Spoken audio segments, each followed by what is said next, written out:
desert road stretched like a scar under the blood moon, cracked, forgotten, pulsing with heat long after the sun had died. Nothing lived out here, not the scrub, not the coyotes, not the past. The motel rose from the dust like a lie someone forgot to bury. Neon letters buzzed and fizzed in the wind. The last hollow inn. Half the sign had burned out years ago. What remained flickered, just enough to convince the desperate that a bed might wait inside. That somewhere beyond the peeling stucco and rusted soda machine, comfort still existed. But no one came here for comfort, not really. Solomon Ray parked at the edge of the lot, engine idling, fingers tapping against the steering wheel like a metronome. He watched the sign shiver. He felt the hum beneath the ground. He listened to the quiet and found it unnaturally loud. He'd been here once before, a long time ago, before the vows, before the chain burned into his palm, before the girl. He killed the engine. The door creaked louder than expected as he stepped out, boots crunching down on sun-baked gravel. The desert wind whispered something he didn't quite catch, a rasp just at the edge of understanding. The lobby door pushed open with a hollow chime. Inside, the air stank of mothballs and false promises. The desk was unattended, though a brass bell sat atop a cracked ledger. Solomon didn't ring it. He didn't need to. A voice from the back room, gravel thick and cigarette warped, slithered into the stillness. "You're here for room 9. It wasn't a question. Solomon didn't answer. He opened the ledger. The page was blank, save for one line scrawled in blocky red-inked letters. Room 9. Do not enter. Blood moon. Below it, a small silver key had been taped to the paper. Its head was carved with a crescent. Its teeth were chipped. Solomon peeled it free. Footsteps creaked behind the office door, but no one came through. The voice didn't speak again. Whoever had addressed him preferred silence now. So did Solomon. He stepped back outside, key clenched in his hand, feeling the weight of old pacts pressing against his ribs. The motel rooms flanked a long stretch of cracked concrete, lit by dim floodlights strung overhead like a dying constellation. Room 9 was at the far end. Its number was painted in black across the door, but the 9 had flaked away so badly it hung like a question mark. A low hum buzzed beneath the door, almost like a heartbeat, faint and pulsing. The red light glowed from within. It wasn't warm. It wasn't welcoming. It was mechanical, surgical. It wasn't for comfort. It was for warning. He put the key in the lock. It stuck. He turned it anyway. The door opened with a sigh, and the red light spilled over him like blood in motion. He stepped. Inside, the walls were lined with narrow silver strips, coils etched with symbols he recognized but couldn't read. The bed sat in the middle of the room, bolted to the floor. Beneath it, claw marks scored the linoleum, deep ones, and on the bed, knees pulled to chest, eyes wide and watching, sat the girl, Lily, 9 years old, pale, still. She hadn't aged, not a day. The door shut behind him without a sound. Would you walk into that room? Drop her if you'd face her. Drop her if you'd turn back. The red light didn't flicker. It pulsed, steady, heart-like, alive. The room was hotter than it should have been, not desert heat, something more internal, a fevered heat, the kind that clung to the walls and sweat into the floorboards. It radiated from the very center of the room, from the girl perched on the mattress like a porcelain doll someone forgot to wind up. Lily sat still, no blink, no twitch. Her chest rose and fell in small, practiced movements, like she was trying not to disturb the air. Her bare feet were tucked under her. Her hands rested in her lap, fingers knotted. The sleeves of her faded nightgown had torn long ago, revealing arms traced with scars, 4 slashes, perfectly spaced, spiraling around her limbs like bracelets carved by claws. Solomon didn't move. He studied her from the doorway, not as a hunter would study prey, but as a priest studies an icon burned in reverse. Reverent, apprehensive, grieving. This wasn't the first time he'd seen her, But something had changed. Not her face. It remained the same. Pale, heart-shaped. Freckles gathered at the bridge of her nose like dust motes unwilling to settle. Hair long and dark, curling slightly at the ends like memory. But the way she held herself now, tense, folded in, like a cornered animal hiding its teeth, it wasn't how he remembered. She was aware, awake. Once, years ago, she hadn't even opened her eyes when he walked in. The red light kept her numb, subdued. The containment had worked then. Now, her gaze locked with his and didn't let go. It was a predator's gaze, not wide-eyed innocence, not a child's curious stare. This was something older and hungrier. He stepped forward. The floor creaked. The walls breathed. The silver lattice embedded in the drywall hummed slightly under his boots, reacting to his presence. The runes burned faintly, sigils of containment, names of forgotten moons, prayers scrawled in languages that hadn't touched paper in centuries. They used to buzz stronger. Now their glow had dulled, like they'd forgotten their purpose. Lily tilted her head. She hadn't spoken yet. She didn't need to. He walked to the small nightstand and placed the silver case atop it. The latches snapped open with soft clicks, revealing a set of old tools. Ritual. Instruments, not weapons. A small vial of powdered wolfsbane, 3 silver nails, a pendant inscribed with a binding glyph. And finally, a loop of chain, no longer than a child's belt, etched with runes that shimmered faintly under the red glow. He picked it up. It felt heavier than it should have. A whisper curled through the room, barely a breath, not from her lips, from the walls. He glanced toward the far corner where the light hit unevenly, where shadow and shape began to blur. There, etched faintly into the plaster, was the mark. The original seal, a triangle inside a broken circle, a binding sigil. It had cracked. A fine hairline fracture split through the symbol, leaking darkness like a wound that wouldn't clot. Solomon swallowed. He turned back to Lily. Her lips moved, no sound. Just 3 syllables he could read in the stillness. It's starting again. His fingers tightened around the chain. It wasn't supposed to start. Not this early. The light was on. The moon had only begun its ascent. There were hours left, unless someone had tampered with the seal, unless the ritual had been interrupted, unless a metallic pop echoed behind him. He turned sharply. One of the silver coils embedded in the far wall had split, just slightly, barely enough to see, but enough. The room shifted, a hum deepened. Lily's fingers twitched in her lap. Solomon stepped back toward her, slow and deliberate. He knelt beside the bed, holding the chain in both hands. He didn't ask for permission. He reached forward, and she didn't resist. The chain wrapped around her wrists like it had been waiting. The runes shimmered slightly. The hum steadied, a moment. The room felt calm again for a moment. Then she looked up at him. Her pupils had dilated, her breath had slowed, and she whispered something new. This time, he heard it. I dream of teeth. The hum stuttered, the red light dimmed, and the pact began to unravel. If the child you locked away still spoke like a child, would you believe the monster was gone, or would you tighten the chain? Comment below. What would you have done in his place? They never called it an exorcism. They called it a containment. It was never about cleansing Lily, never about saving her soul, or ridding her of whatever prowled inside her bones. No, it was about sealing it, caging it, and hoping the cage would hold. The motel wasn't built by chance. It was chosen. The slab it sat on had once been the site of a settler's chapel, back in the days when curses were called plagues and monsters were mistaken for madmen. The original foundation stones, still buried beneath the office, had runes carved into them, symbols worn smooth by time but still echoing in the bones of the place. They said the preacher who built the chapel went mad one winter, sealing his own daughter inside a basement coffin lined with silver.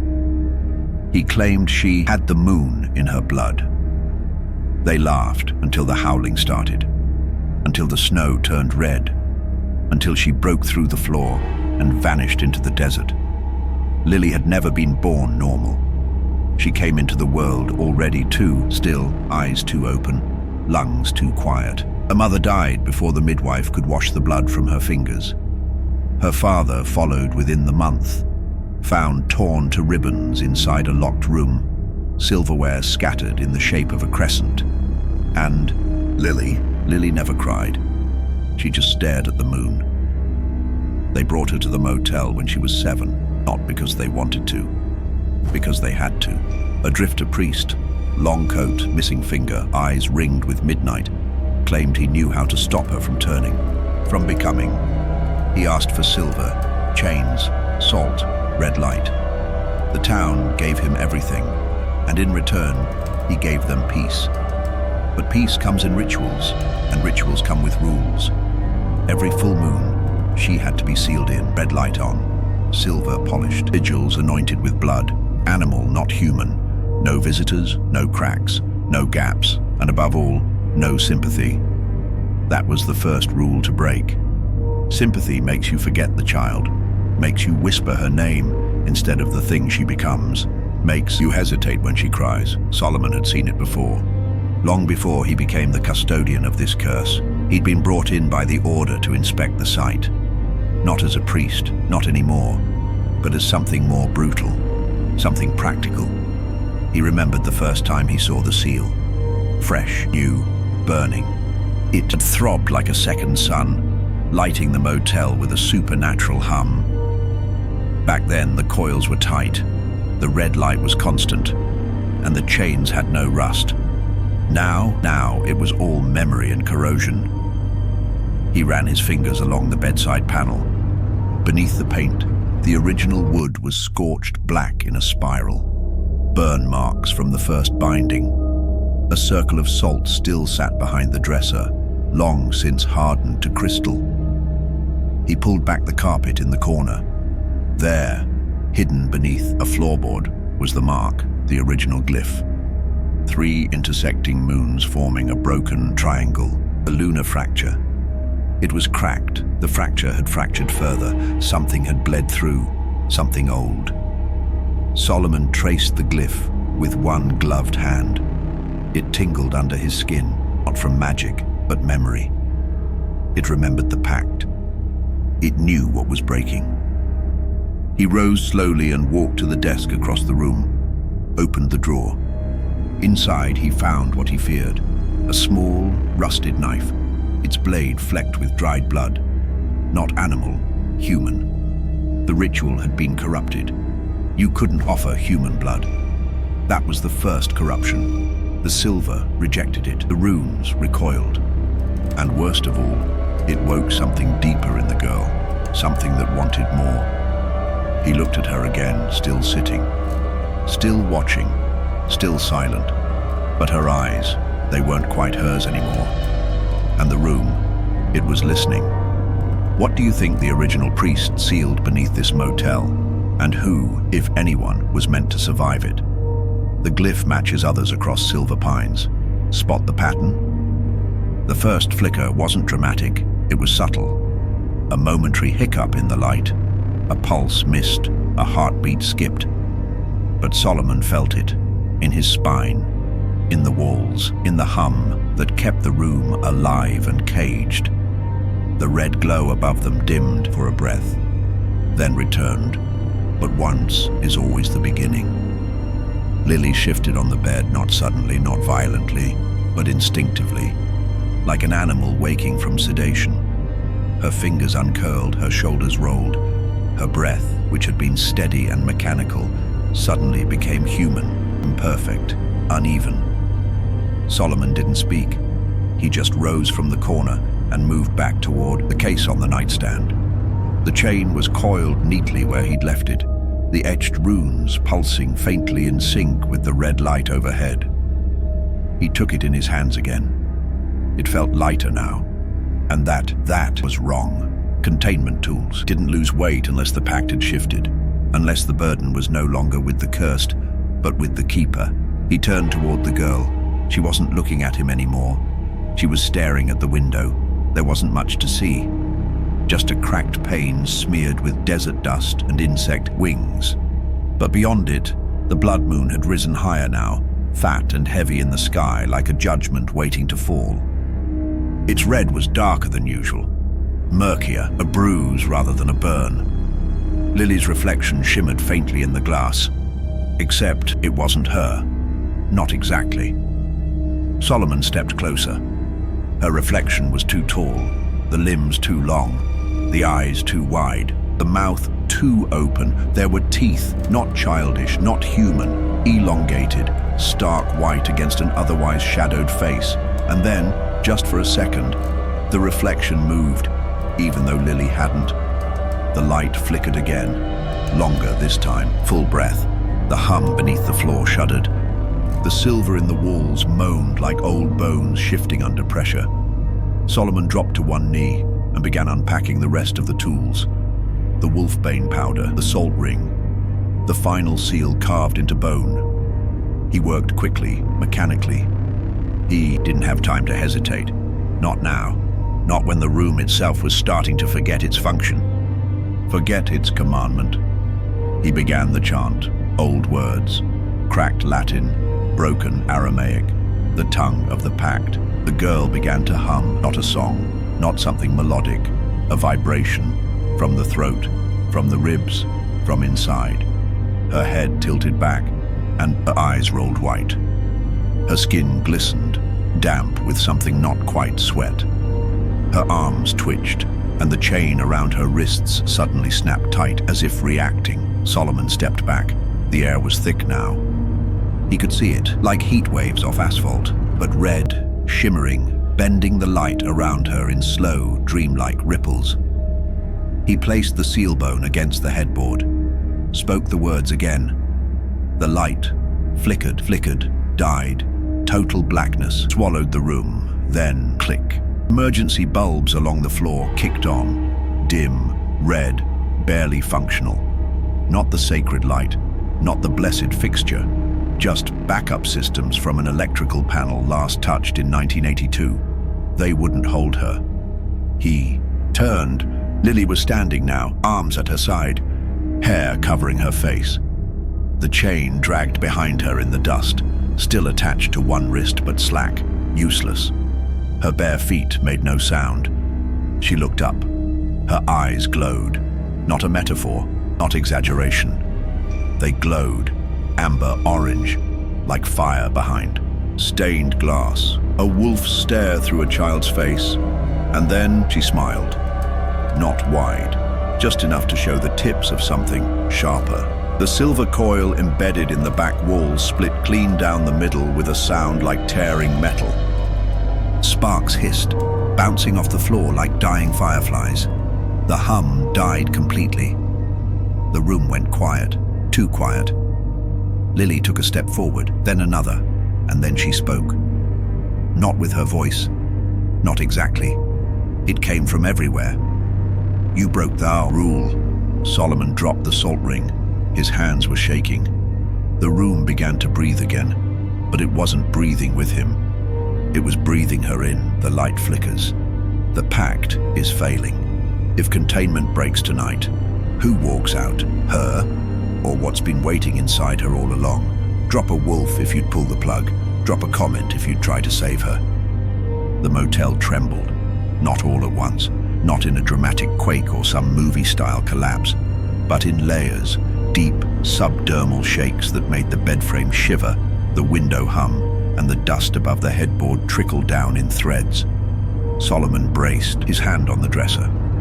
The red emergency lights guttered once, twice, then steadied again, bathing everything in that same hellish hue. It no longer looked like protection. It looked like blood. Lily stood in the center of it all, barefoot and upright. The silver bracelet around her wrist sagged, the chain dragging like dead weight. Her hair clung to her face, strands lifting as if in a breeze that didn't exist. Her body quivered, not in fear or cold, but as if her bones were at odds with themselves, arguing over what shape they should become. She tilted her head slowly toward Solomon, then snap. Her left shoulder jerked downward with a grotesque pop, dislocating, distending. Her spine rippled beneath her gown.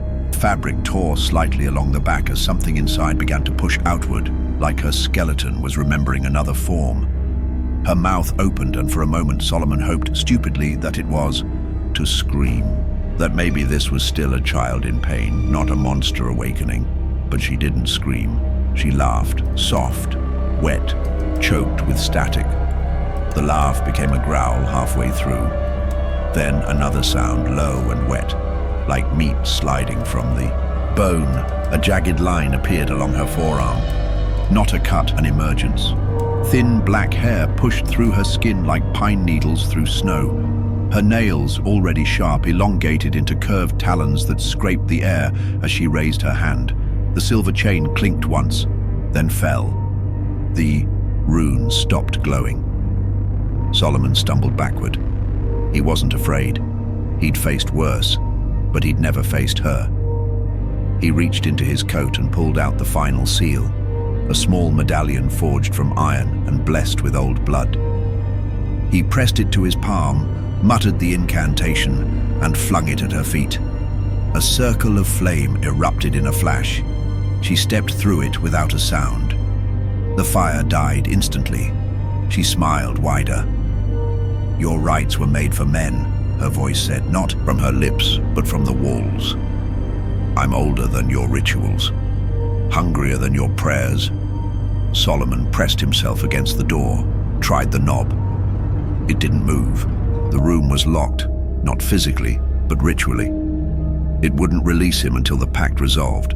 Either she would die, or he would take her place. Those were the terms, the original terms, bound into the seal when the motel was sanctified. One host, one prisoner, no loopholes. Lily stepped forward again. Her eyes were fully inhuman now, vertical slits burning gold. Her teeth jutted past her lips, not canine anymore, but serrated. Her skin had split along the sides of her face, fur pressing through, and the sound. Gods, the sound. Bone rearranging, cartilage snapping, a child's body betraying itself in slow, painful bursts. Solomon raised the bone dagger. She stopped, looked at it, tilted her head again, this time with pity. He lunged anyway. Steel kissed skin, but not fast enough. She moved like lightning wrapped in muscle, one arm up, claws across his chest, sending him crashing into the wall. His ribs screamed, blood soaked into his shirt, not pouring, but enough. Enough to mark him, enough to signal the pact. He slumped to the floor, gasping. She stood over him, and for the first time since her transformation began, she hesitated. Her monstrous features twitched. Her claws retracted slightly. Her breath grew shallow, and then she whispered, soft, fragile, broken, "I don't want to be this." Solomon looked up. Her face was contorted, half human, half something else. But in that moment he saw her again. The girl. Just for a second. That was enough. With shaking hands he reached for the chain, still glowing faintly at his side, and he spoke the ancient words again. But this time, not over her, over himself. The pact shifted, and Room 9 accepted the offer. He saw the girl through the monster. But would you? Would you bind her or become the chain? Write your answer in the ledger below, the comments. The chain hissed in his hands. Solomon had wrapped it around his forearms, then his wrists, locking the final loop across his chest. The runes etched into the links shimmered brighter than they had all night. Not with containment, this time with recognition. He wasn't binding a monster. He was becoming the seal. Lily stood over him, trembling, arms still clawed and slick with change. Her breathing came in ragged bursts. The wolf in her was confused now, caught between instinct and inertia. The rules had shifted. The blood that should have been hers was now his. The pact was old, designed for punishment, not redemption. It didn't care who bore the curse, only that someone did. She stumbled back as the chain locked itself with a sharp click, almost alive. The room's red emergency lights flared in a sudden pulse, not failing, activating. accepting, sanctioning. The walls hummed with renewed strength. The broken sigils reignited. One by one, the silver coils in the walls began to glow. The shattered glyph in the floor sealed itself, like ink soaking backward into parchment. The entire room reawakened. The binding circle had found a new host, Solomon Ray, the floor beneath him lit with burning lines, spirals within spirals, lunar marks and blood runes. He felt them crawling beneath his skin, etching themselves into his flesh. Not metaphor, not vision. Tattooed by pact. His fingers locked in place, his jaw tightened. Something inside him howled, not from his throat, but from deep inside his ribs, like a beast not yet born, stirring behind bone. Across the room, Lily collapsed to her knees. The transformation reversed, slowly, painfully. Her claws retracted, fur slid back beneath her skin, spine curled forward. Her breath slowed, ragged and human again. She wept, silent, shaking. She had no words, no thanks, just tears that refused to fall and eyes that wouldn't lift. The room was quiet, not dead, just breathing again, contained, sealed, sanctified. Solomon remained still in the circle. He couldn't move. The pact held him in stasis, his body alive, his soul bound. He could feel everything, the red light pressing against his skin, the coils humming through his bones, the weight of eternity curling into his chest like smoke. Time began to stretch, not forward, inward.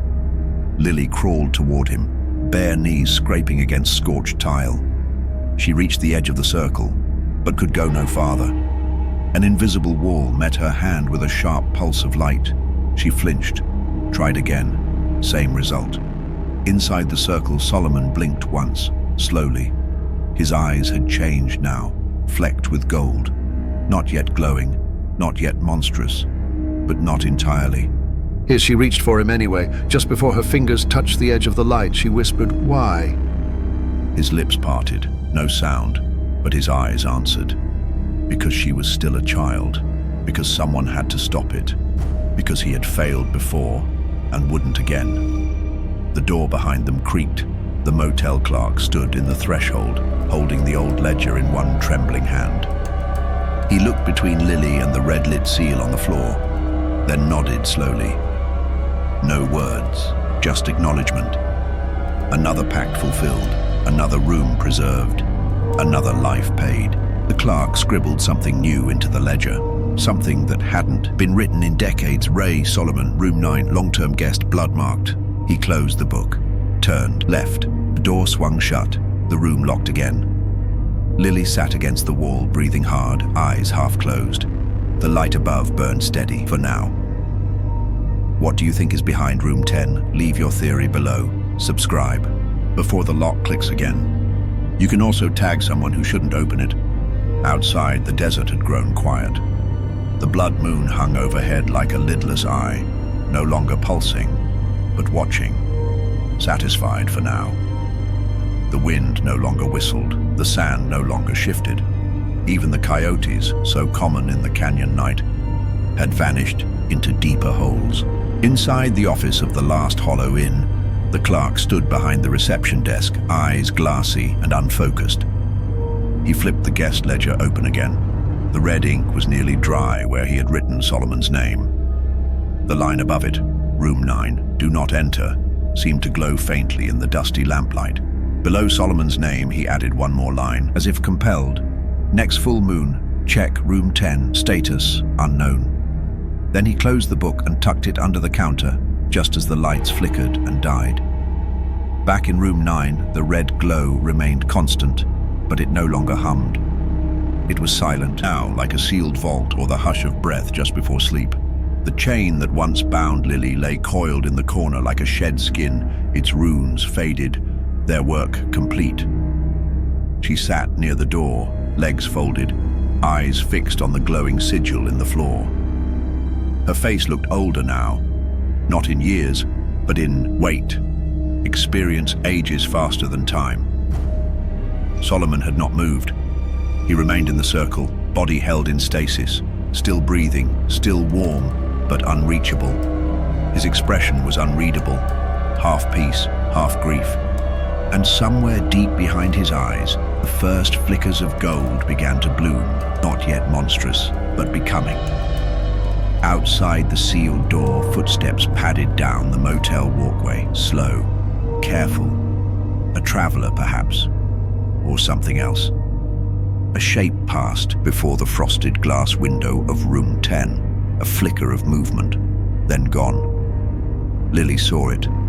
She turned her head slightly toward the sound, her fingers curled. The motel would never be safe again. It had learned to contain evil, but it had also learned to harbor it. Each room a wound, each guest book line a scar. And scars have memory. Sometime just before dawn, Lily stood. She walked to the center of the room, to the edge of the sigil where Solomon sat motionless in the dim red glow. She knelt and placed her hand flat on the barrier, still warm, still humming with power. She whispered to him. No one heard the words, but they were meant to last. Then she walked to the dresser and opened the bottom drawer. Inside was the object left for her by the drifter priest so long ago, a folded map, not of the region, not of roads, a blueprint. The motel's original floor plan, marked with X's, scratched symbols, and one haunting phrase scrawled across the bottom corner in childlike script. Every room is a lock, and every lock has a key. Room 10 was circled in red. Lily tucked the map into her coat pocket and opened the door. The red light didn't follow her out. It stayed, loyal to its prisoner. The hallway outside was empty. Dust hung in the air. The motel stretched on both sides like a dead lung. She walked slowly, barefoot, silent. Her footsteps didn't echo. Nothing here did. Room 10 stood at the far end. No light came from underneath it, no sound, only a smell, faint, metallic. Not blood, not exactly. Something older, like rust, regret, and candle smoke. She stopped before the door. On the knob, she saw the faintest scratch marks, not from nails, from claws, and just above the frame, carved into the paint with some trembling hand, were the same 3 words, "Do not enter." Lily stood still for a long time. Then, a soft creak, the knob twisted, but not by her hand. The motel remembers, and memory is a door that never truly locks. Solomon is sealed, Lily is free, and the light in room 10 is starting to flicker. Subscribe before room 10 opens, and for those who hunger for more, step deeper into the shadows with our ultimate werewolf horror playlist, linked in the description below. In the world of horror, the scariest things happen when you least expect them. And trust me, you don't want to be left in the dark. Welcome to the darkness.